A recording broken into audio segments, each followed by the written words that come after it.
J'ai l'honneur de conclure. Donc Benoît Nagel, je suis au CEREMA à Clermont-Ferrand. Et le sujet, donc, c'était état de stabilité, sol et roches et impact du projet. Alors j'ai mis un petit sous-titre pour préciser la teneur de mes propos. Ça va être plutôt les mouvements de terrain et la normalisation. Alors c'est bien parce que je vais reboucler avec finalement la première présentation où il y avait de la mécanique des roches et les Eurocode 7. Et on va voir que je vais revenir dessus dans une des diapos. Un rapide sommaire, les normes et les mouvements de terrain, différents contextes, donc pour recaler comment on utilise les normes ou on ne les utilise pas justement. Un focus sur les classes de conséquences, mais à venir.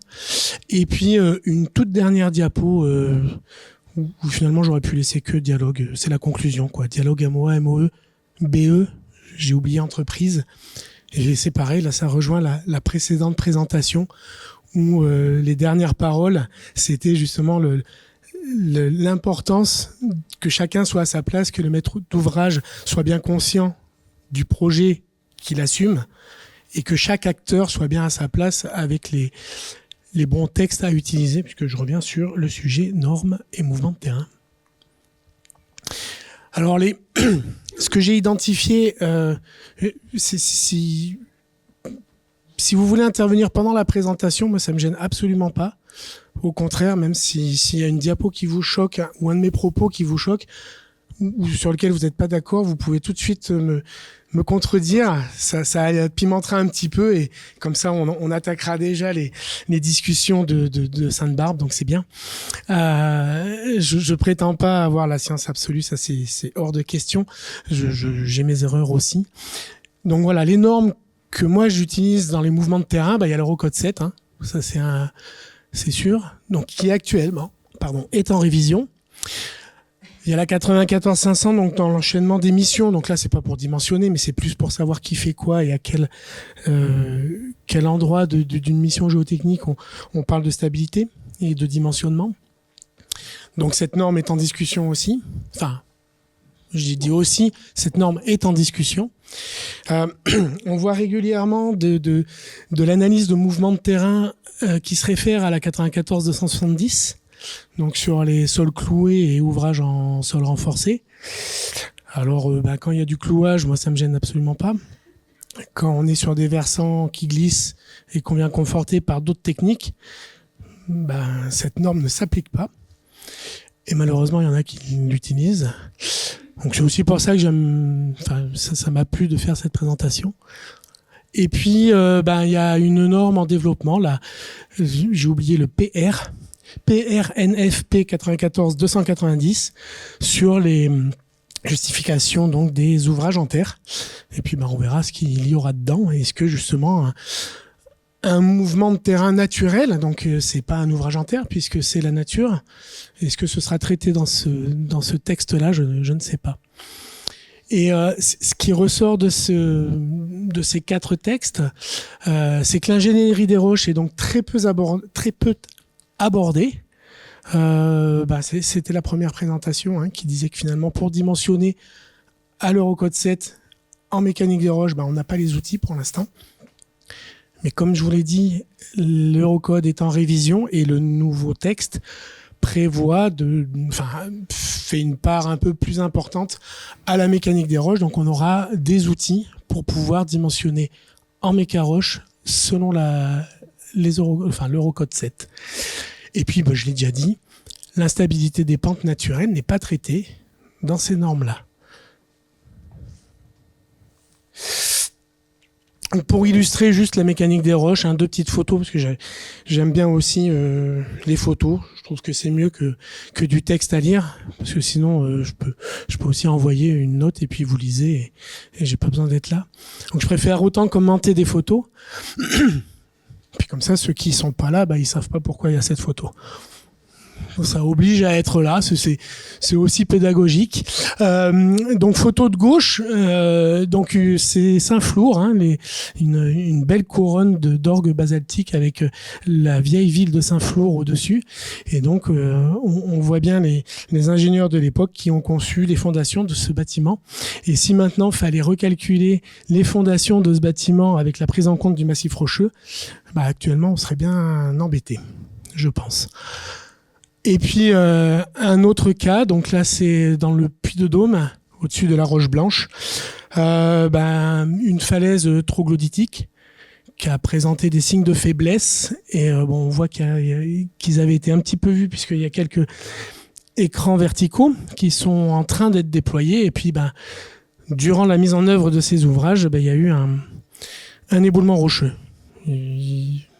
Ça rejoint l'instrumentation. Heureusement, ce site était suivi, ce qui fait que il y a eu des signes précurseurs et il n'y a eu aucun dommage et aucune victime sur cet éboulement. Mais là, c'est pareil. Traiter des instabilités rocheuses sur un site connu pour être instable, comment on fait avec les textes actuels?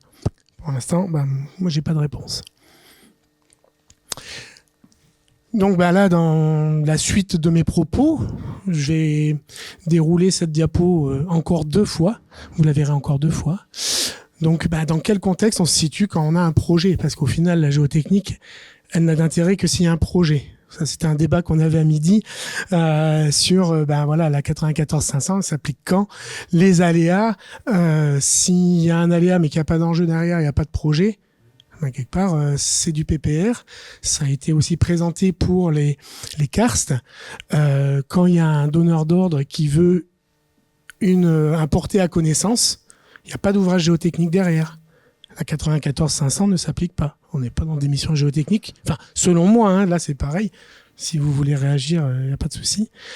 Mais pour un porté à connaissance sur de l'aléa karstique ou de l'aléa mouvement de terrain, on rentre pas dans un processus, pour moi, d'ingénierie géotechnique à l'heure actuelle. On verra si la 94-500 évolue, comment ce sera traité, mais ça c'est autre chose. Donc le contexte meuble ou rocheux, le terrain est-il stable ou est-il instable? On est en milieu urbain ou rural, ça c'est vrai que c'est plus sur les enjeux que ça joue. Et puis ça marche pour tout type d'infrastructure, du génie civil, un projet immobilier. Je reviens un peu en arrière. Voilà, là on voit un talus à proximité d'un bâtiment. A-t-il été bien étudié? On peut se demander quand on voit que il y a des blocs qui sont rentrés. Alors, il est où le petit laser? Là. Quand on voit qu'il y a des blocs ici qui sont rentrés par la fenêtre, on peut imaginer que le talus n'a pas été correctement dimensionné. Hop. Donc voilà. Et puis un point intéressant aussi, c'est est-ce qu'on est en chantier ou est-ce qu'on est en service? Vous allez voir pourquoi j'ai mis ce petit point. Donc le premier contexte, on est dans des terrains meubles. Le terrain est en mouvement, et puis après, c'est rural ou urbain, c'est n'importe quel projet, et on est en service ou en chantier, on s'en fiche. Le terrain bouge. Le terrain bouge, actuellement, il n'y a pas de norme qui traite d'un glissement de terrain actif qu'on vient conforter. Ça, pour le coup, moi, j'en suis persuadé, j'espère que vous aussi. Il y a des bureaux d'études qui ne le pensent pas, puisqu'ils appliquent la 94-270. Et là, selon moi, il n'y a qu'une méthode qui s'applique. Alors, elle date du siècle dernier. Alors, c'est vrai que c'est il y a longtemps déjà. Mais ça n'a pas changé et ça marche très bien. C'est un calage à 1, puisque le terrain bouge, on est à la rupture. À la rupture, les équilibres, ils sont autour de 1. Et après, on cherche un gain du coefficient global de 20, 30%, 40%. Là, après, ou 10% selon les enjeux. Chacun mettra le pourcentage de gain de ce coefficient de sécurité là où il le souhaite, en discussion avec le maître d'ouvrage, ça va de soi. Et demain, la 94-290, je ne sais pas. Et en illustration, donc une jolie fissure d'un glissement sur une petite route qui dessert une carrière. Donc oui, il y a du trafic poids lourd dessus, mais à part le trafic poids lourd, il n'y a personne d'autre qui passe. Et puis l'autre, par contre, c'est la rocade de Mende.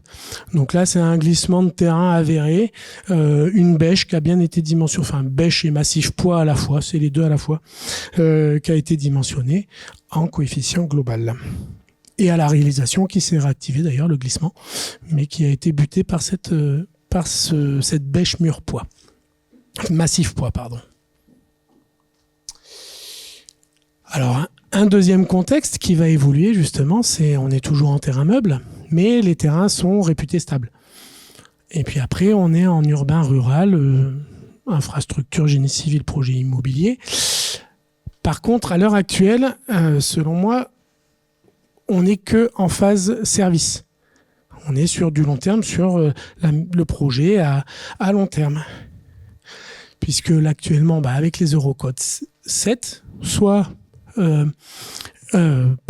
avec les coefficients partiels, on cherche un coefficient de sécurité de 1, équivalent à peu près à f égale 1,5 dans l'ancienne méthode, enfin dans les coefficients globaux, dans le coefficient global.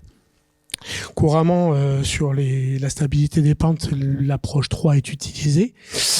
Et donc le troisième point, c'est quid du coefficient global de 1 égale 3 pour un talus provisoire, justement en phase exé. Enfin, ça fait une vingtaine d'années que je suis au labo à Clermont.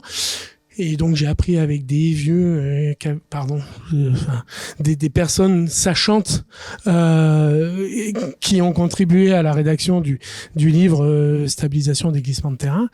Et donc ils m'ont appris que sur un talus provisoire, on peut se permettre de réduire le coefficient de sécurité global, puisque globalement de 1 à 1,2 on a des mouvements. 1 c'est la rupture, jusqu'à 1,2 potentiellement des déformations.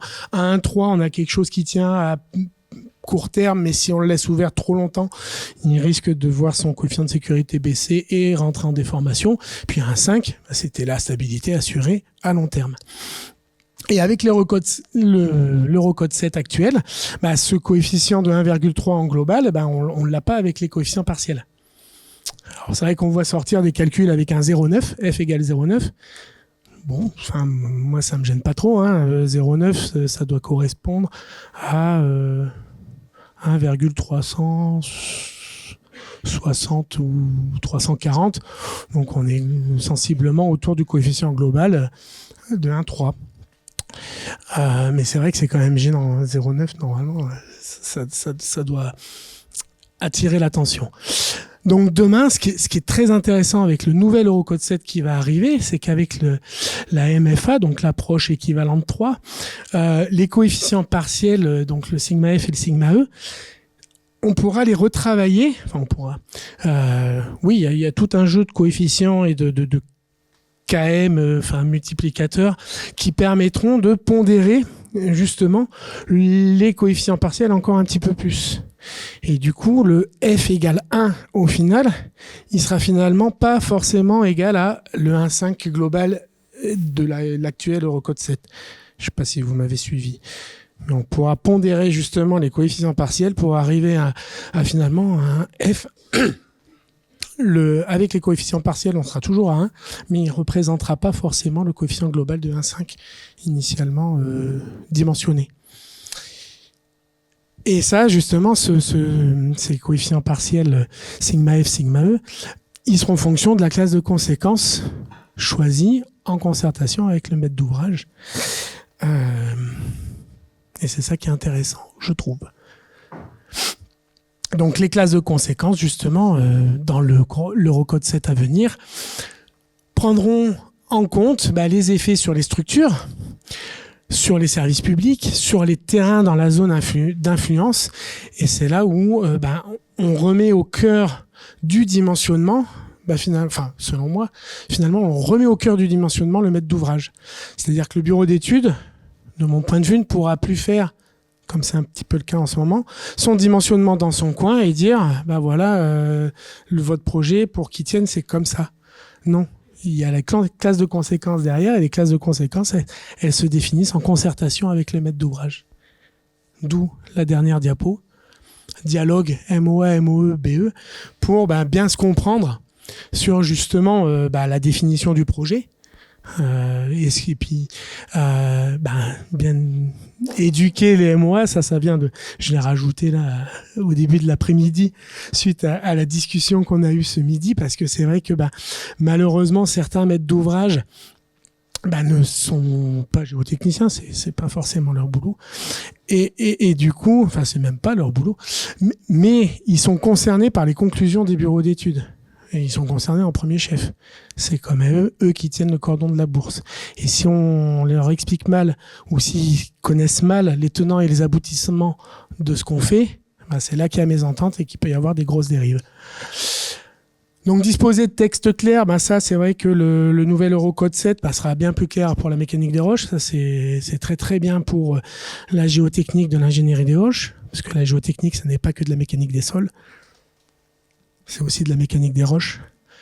Et puis derrière, il y a des notions dans l'Eurocode 7 qui apparaissent de résilience, de soutenabilité, qui pareil doivent faire évoluer tous les acteurs d'un projet, du maître d'ouvrage jusqu'au bureau d'études, jusqu'à l'entreprise, pour que les projets ne soient plus faits que d'un point de vue structurel et ils tiennent point barre, mais il faut aussi qu'ils soient résilients. Peut-être on peut alléger des coefficients de sécurité parce que justement les classes de conséquences font que pourquoi faire quelque chose de Rolls-Royce alors qu'en fait on a besoin que d'une Clio. Ça, tout le monde est d'accord, quand on achète une voiture, en général on l'achète avec des critères. Et on va pas acheter la voiture à 30 ou 40 ou 50 000 euros, alors qu'une voiture à 1 500 euros suffit en troisième main.